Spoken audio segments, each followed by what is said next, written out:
I've been riding since the age of 5, where I learnt in the Channel Islands to sit on carriage horses. We have work horses over there, and at the end of each day when they went back to the field, my lady that used to run the farm next door used to put me on and lead me back to the field, so that's where I started. That's a very difficult question to answer the best horse I've ever ridden, because I've been lucky to have 6 different Olympic horses, so all of them were obviously special for different reasons. The 2 that stand out as being perhaps a little bit more different was Vogue and Escapado, because their lifestyles had to be different. They lived in the field and they were ridden from the field because they were very hot horses. So I think it was probably more an accomplishment and bettered my riding for having 2 horses like that to train. That's a good question, and this year, having watched badminton, which I have to say looked absolutely enormous on television, and there was one horse that stood out, I thought, absolutely fantastically in the way he jumped around. That was Colorado Blue with Austin O'Connor on, and I help Austin a little bit in the dressage, so at the moment he in fact is here, and I'm just trying to help get his changes, so I am sitting on one of the most amazing horses in the world, although of course I don't think Austin would like me to take a jump on with him, but at least I'm sitting on him to improve his dressage a bit. I mean, to be honest, the most favourite competition that is easy to talk about, that was wonderful to be at, and an incredible result for us, was London 2012.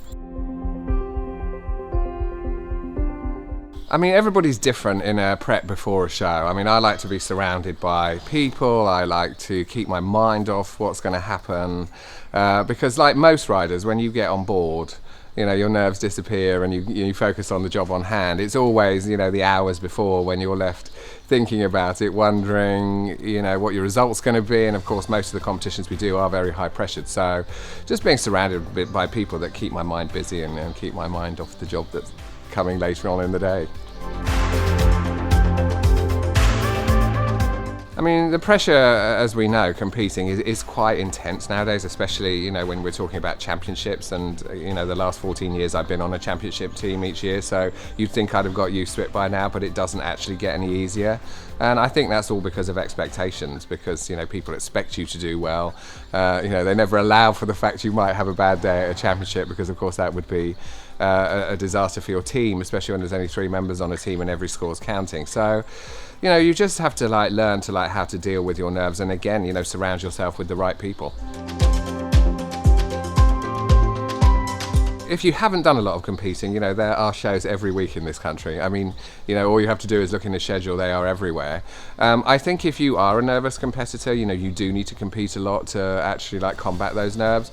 But I mean, for instance, Charlotte and I always educate the horses by sometimes just hiring arenas, and then you don't have pressure of competition. You can just go and ride, you can go and ride through your test, maybe ask a friend to video it, you could send it to a judge, or you could ask a judge to look at it for you. Just so that your confidence is really high before you actually start, venturing into the competition world. Breeding horses is, not something that is in my forte. I'm much better breaking them, training them, riding them and competing them. And I like to look at them when they're 2.5. At that age I sort of have some idea of perhaps what they're going to be like.